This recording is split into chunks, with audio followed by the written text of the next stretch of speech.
Welcome back. Another episode in the Galactic Warrior series. I don't know if this will be the last one, maybe. I was just looking over my notes from a few years ago. Very interesting what it was telling me. What source energy was trying to tell me about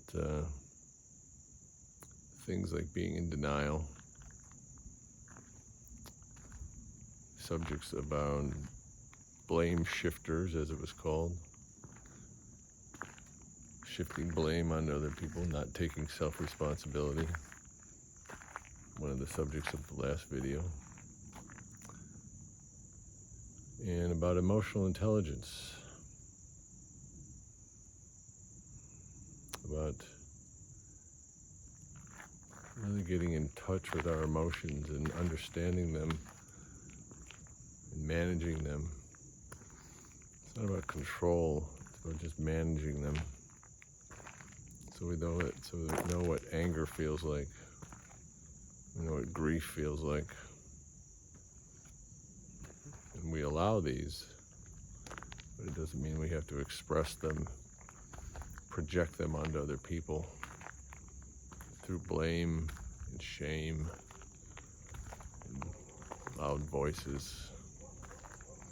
Sometimes you might have to pound a pillow once in a while when it comes to anger. It was very interesting. One of the other points that was made clear to me was about connection. At the time that this was given to me, there was a lack of connection, which is why I was pointed to this. A lack of connection with myself, my true self, my higher self, and a lack of connection with the woman that I loved and still love. I've come to learn in the last few years that what we as humans yearn for deep down inside is this connection. It's emotional connection. It's a connection to ourselves, a connection to Mother Earth and nature, and a connection to other people. But we're so covered and smothered in fear that we're afraid to open our hearts, afraid to be our authentic self. Virtually everything that afflicts humankind right now is rooted in fear of something. Speaking our truth, being authentic, even being kind. We look at kindness, especially men. We're told it's a weakness to open our hearts, a weakness to love, a weakness to cry, to show emotion, to feel. It took me until I was 50 years old before I allowed myself to feel. And it was only because I'd quit drinking right at that time. That's when I began to feel. It's painful sometimes, but it's also very exhilarating at other times. So it's worth it. Allow yourself to feel. Feel the emotions in our body. Let them flow through the body. We don't want them to become stagnant in the body. They'll manifest into something which we call dis-ease. But we want to let them flow. That's why I do a lot of flowing exercises every day. The butterfly I scared him. I do a lot of flowing exercises just to let the emotions flow. Keep them flowing. I don't want them trapped in my body. It makes room for the love to flow from the heart center. Kindness and generosity. Calmness and tranquility. courage, confidence, and inspiration,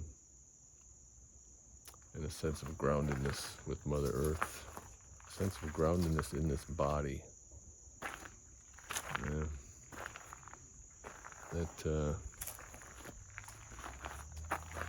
That took me until just recently to realize that, to become grounded in this body, to stop running.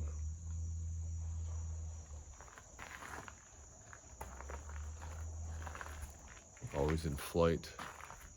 Spent a whole life moving, job to job, city to city, place to place, woman to woman. It's nonstop.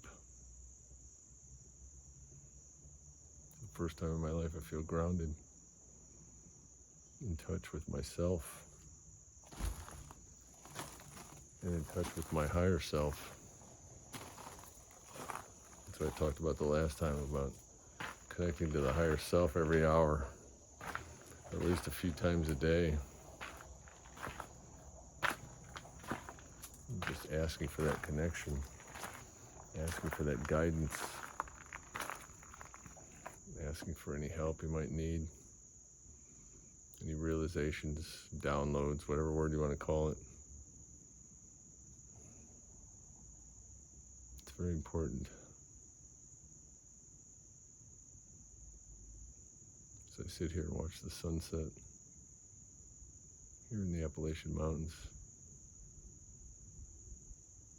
the cicadas are starting to wake up.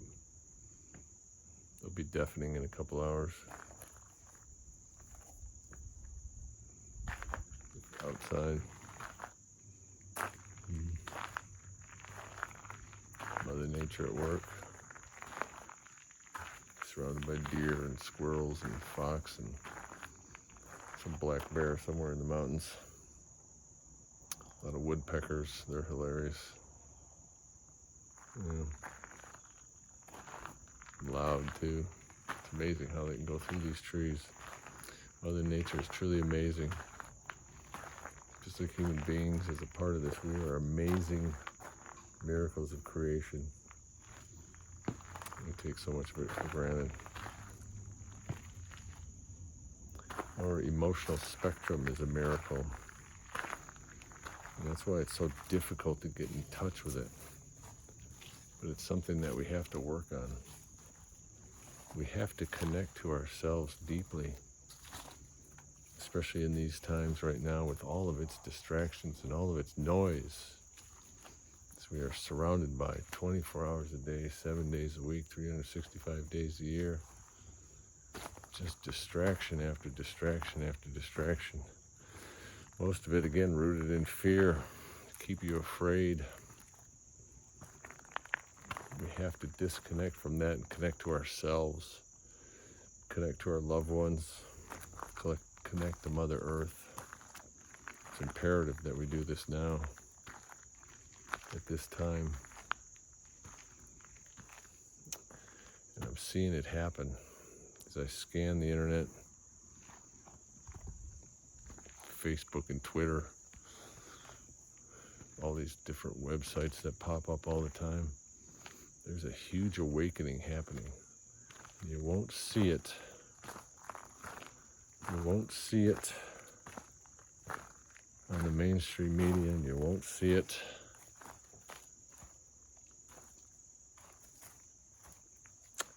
in a lot of other places. But if you pay attention, it'll show itself. Day after day after day, all the miracles that happen, people saving animals all over the planet. You see videos of this every day. It's truly amazing. And we're living through it. And it's a beautiful thing. So get in touch with yourself. Get in touch with your emotions. Make that connection. Find people you can make a connection with, whether they be family or friends or kindred spirits online. Just keep reaching out from the heart. get through this together and create that better world, co-create that better world. Until next time.